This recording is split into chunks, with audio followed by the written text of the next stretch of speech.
माननीय सभापति महोदय, अभी इस सदन में हमारे साथी गोखले जी द्वारा जो भारत के उस राज्य को रिप्रेजेंट करते हैं जो फाइन आर्ट्स और गरिमा में अपना एक उच्च स्थान रखता है, जिसे बंगाली भद्रलोक कहा जाता है, परंतु आज उस इनिशिएशन के साथ मुझे लगता है उस भद्रता के साथ जो क्रूर मजाक हुआ है उसके ऊपर बात करते हुए मैं पीड़ा के साथ अपना निवेदन प्रारंभ करता हूं। आज हम गृह मंत्रालय के विषय में चर्चा के लिए एकत्र हुए हैं और हमारी सरकार 26 मई 2014 को आने के बाद गृह मंत्रालय की टोन एंड टेनर में क्या परिवर्तन आया, इसे मैं सिर्फ दो वानगी में बताना चाहता हूं। 26 मई 2014 के बाद आप सबको ध्यान होगा, उससे पहले बीएसएफ जो कि गृह मंत्रालय के अंडर में आता है, पहले उधर से बहुत फायरिंग हुआ करती थी। उसके बाद पहली फायरिंग हुई तो मुझे याद है उस समय राजनाथ सिंह जी गृह मंत्री थे। यहां पे खबर आया कि साहब वहां से कहा जाता था फायरिंग हो तो सिर्फ व्हाइट फ्लैग दिखाना है।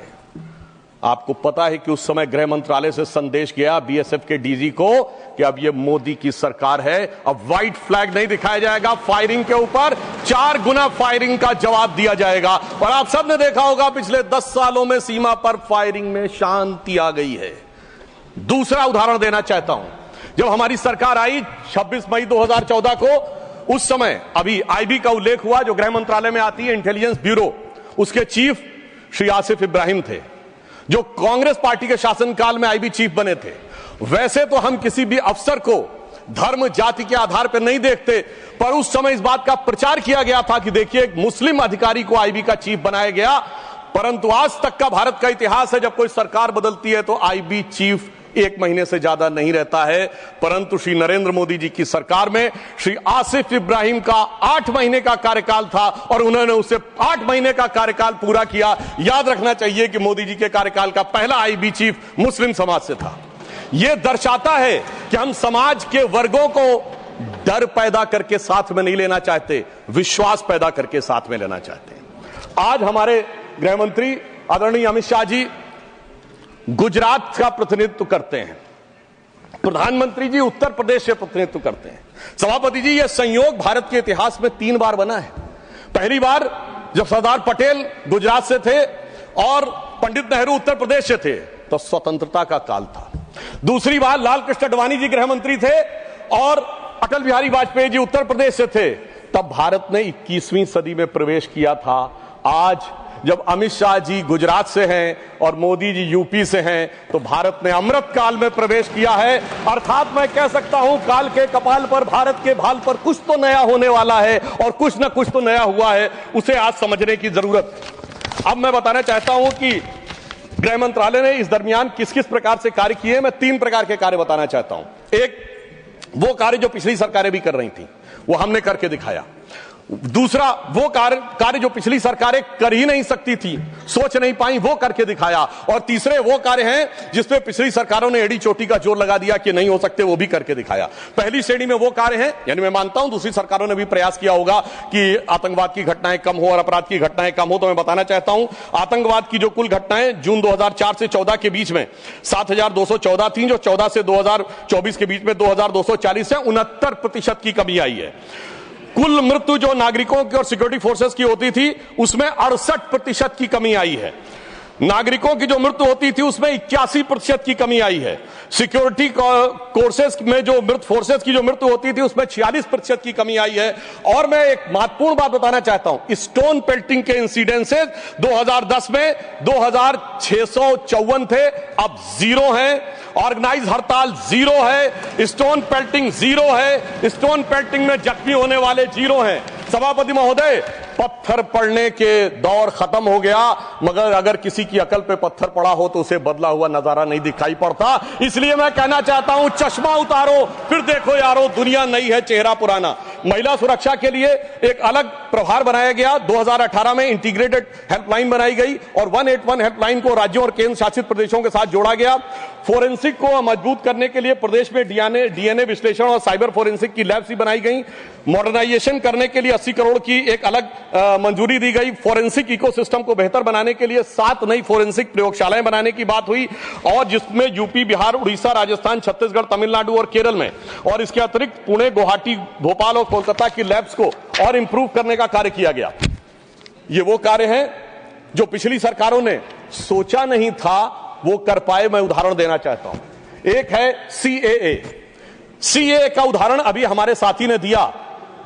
मैं याद दिलाना चाहता हूं, इसी संसद में एक वो दौर था जब इनकी नेता ममता बनर्जी जी ने भारत के इतिहास में इकलौती बार जब चेयर के ऊपर फाइल फेंकी थी, किस बात को लेकर कि बांग्लादेशी घुसपैठियों के बारे में चर्चा करने का मौका नहीं दिया जा रहा है। और आज मैं कहना चाहूंगा कितना बड़ा बदलाव दिखता है कि जिन लोगों ने इतना बड़ा कार्य किया था वो आज कितना पीछे हट गए। इसे कहते हैं कि वक्त के साथ इंसान कैसा बदलता है। सीए पे मैं कहना चाहूंगा, सीए गृह मंत्रालय का विषय है, नागरिकता, और ये एक संसद के द्वारा पारित कानून था, परंतु राज्य विधानसभाओं ने उसके खिलाफ प्रस्ताव पारित कर दिया। यह सरासर कानून का उल्लंघन था, सरासर संविधान का उल्लंघन था, और मैं कह सकता हूं इसके द्वारा संविधान खतरे में था। दूसरा मैं उदाहरण देना चाहता हूं, यूएपीए का चेंज किया गया, यानी अब केवल एक संगठन आतंकवादी नहीं होगा, कोई व्यक्ति आतंकवादी होगा तो उसको भी आतंकवादी माना जाएगा। एनआईए एक्ट में आतंकवाद की परिभाषा स्थापित की गई। मृत्यु दंड पर यह संशोधन किया गया कि क्षमा याचना केवल संबंधित व्यक्ति ही कर पाएगा, दूसरा नहीं कर पाएगा। आपदा के लिए विशेष धनराशि की व्यवस्था की गई, और नक्सलवाद को समाप्त करने में अभूतपूर्व सफलता हमें मिली है। अभी दिसंबर के महीने में हमारे गृह मंत्री अमित शाह जी नक्सलवाद प्रभावित क्षेत्र में सीआरपीएफ के कैंप में पूरी रात गुजार कर आए हैं। जो लोग ये कहने का प्रयास करते हैं कि इसको डर और किससे वो, उससे उनको समझने का प्रयास करना चाहिए। अब वो दौर चले गए सभापति महोदय। मुझे याद है 6 अप्रैल 2010 को दंतेवाड़ा में 76 सीआरपीएफ के जवान शहीद हो गए थे, और उसके बाद ऐसे समाचार आते थे कि देश के कुछ विश्वविद्यालयों में शहीद जवानों के प्रति नहीं, नक्सलवादियों के समर्थन में कार्यक्रम हो रहे थे। वो दौर अब समाप्त हो गया।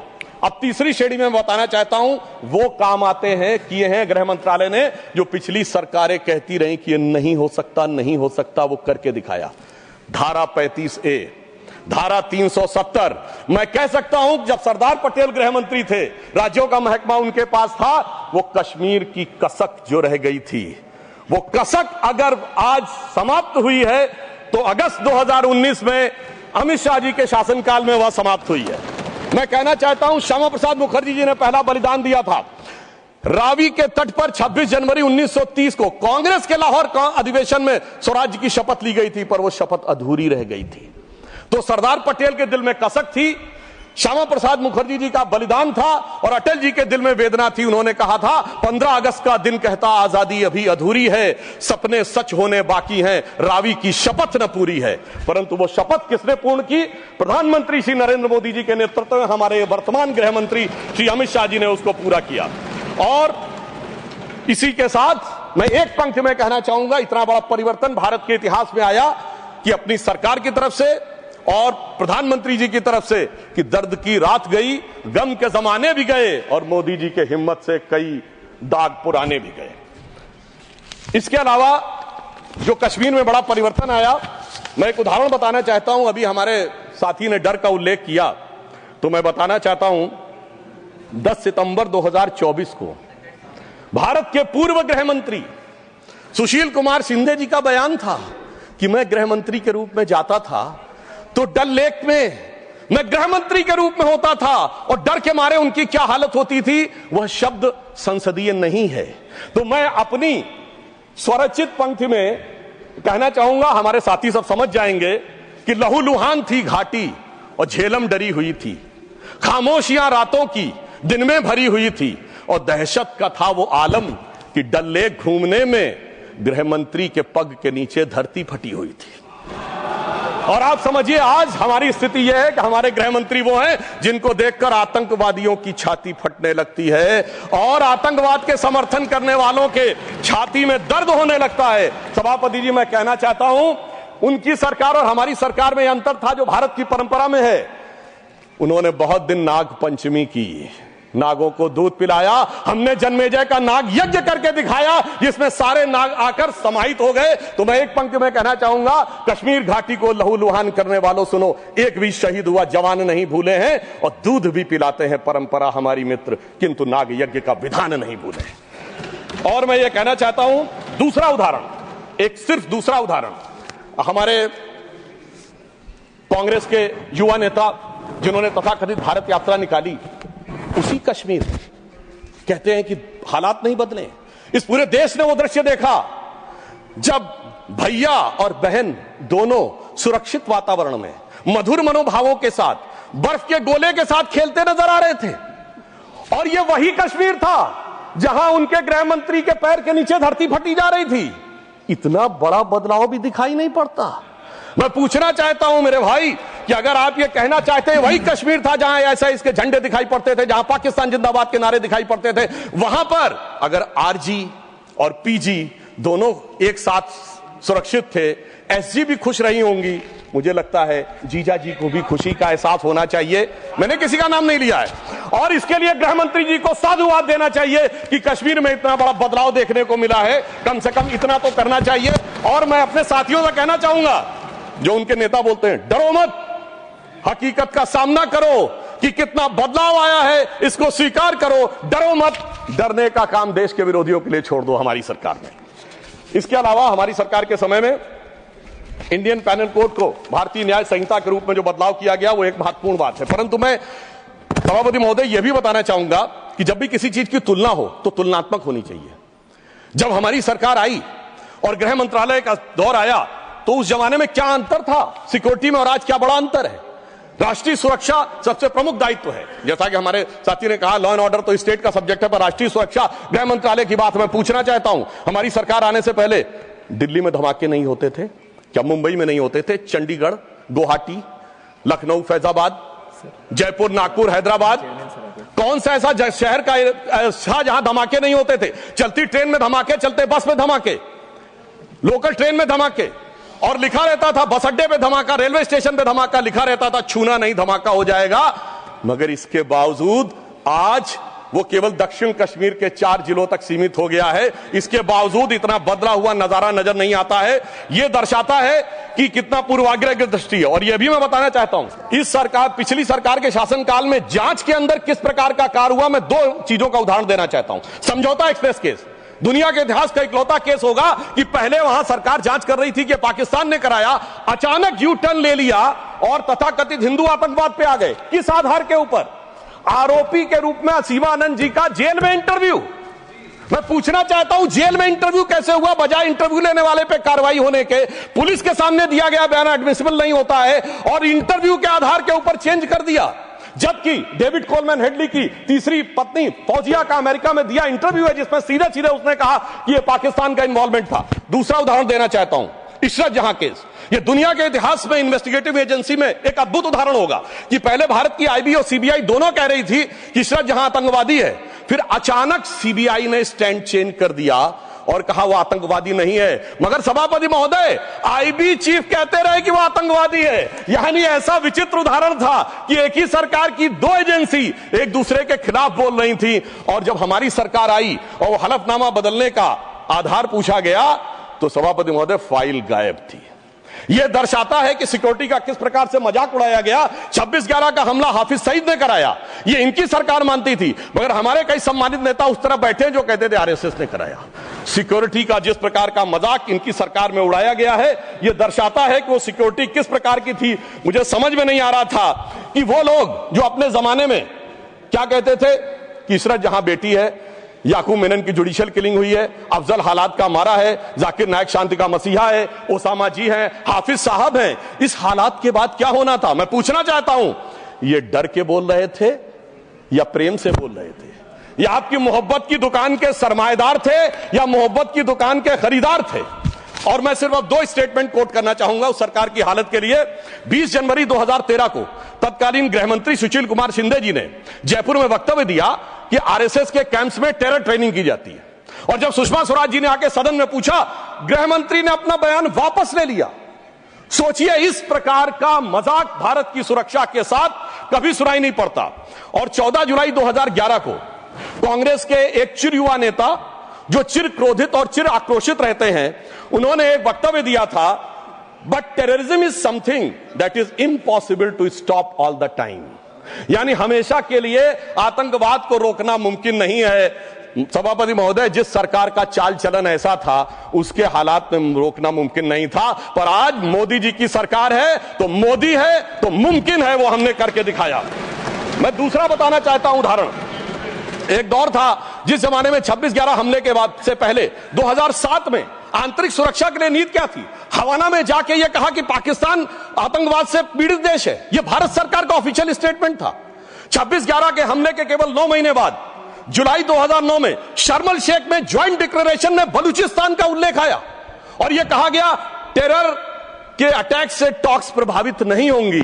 मगर सभापति महोदय, जो हमारी सरकार आई तो हमने कहा टेरर के साथ टॉक्स नहीं होंगी। और जब से मोदी जी की सरकार आई है, हमने इस बात को बिल्कुल साफ साफ कर दिया है। और इसीलिए पिछले 11 साल ऐसे हैं जब कोई औपचारिक द्विपक्षीय वार्ता नहीं हुई। सभापति महोदय, क्योंकि जब से हमारे गृह मंत्री जी आए हैं, हालात में जानते क्या बदलाव आया है? उस जमाने में शांति के कबूतर उड़ा करते थे, अब गुरु गोविंद सिंह जी के बाज उड़ते हैं।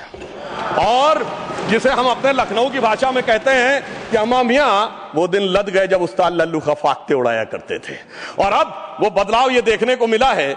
ये लोग तो वो हैं सभापति महोदय, जिन्हें भारत इतना कमजोर चाहिए था, किसी संसद भवन की छत के ऊपर जो शेर बने हैं उसके लिए लोग गए थे कोर्ट में कि शेर ज्यादा आक्रामक दिख रहे हैं। यानी इन्हें शेर बिल्ली जैसे चाहिए थे, बिल्ली जैसे नहीं, भीगी बिल्ली जैसे चाहिए थे। परंतु शायद ये भूल गए कि हमारे प्रधानमंत्री जी और गृह मंत्री जी गुरु गोविंद सिंह जी से भी प्रेरणा लेते हैं, शिवाजी महाराज से भी प्रेरणा लेते हैं, महाराणा प्रताप से भी प्रेरणा लेते हैं। और उनकी तरफ से हमारी नीति के लिए कहना चाहूंगा कि मन में है धैर्य और तन में प्रचंड शौर्य, बन चंद्रगुप्त मौर्य प्रलय मचाएंगे। और महाराणा और शिवा की संतति कहाते हम शीश कट जाए भले झुकने ना पाएंगे। और बार बार छेड़िए ना भारत स्वाभिमान को, अन्यथा बाद में बहुत पछताएंगे। सौगंध मां भवानी की उठेगी ललकार, जब आपके घरों पे चील कौवे मंडराएंगे। और ये आपने देखा, ये बालाकोट में भी दिखा, ये सर्जिकल स्ट्राइक में भी दिखा। पर तब हमारे विरोधी क्या कहते थे? आदमी मरे थे कि कौवे मरे थे, पेड़ गिरी थी कि बिल्डिंग गिरी थी। इस प्रकार के मजाकिया बात करने वाले लोगों को मैं बताना चाहता हूं कि भारत की व्यवस्था, अभी एक विषय का उल्लेख आया हमारे साथी ने, मैं एक बात पूछना चाहता हूं। वोटर डुप्लीकेशन की बात हमारे विरोधी उठाते हैं। मैं कहना चाहता हूं, अगर वोटर डुप्लीकेशन की बात करना चाहते हो तो पहले सिटीजनशिप डुप्लीकेशन तो क्लियर कर लीजिए। क्यों नहीं एनआरसी के लिए हां बोल देते हैं, उसके बाद यह मुद्दा ही खत्म हो जाएगा।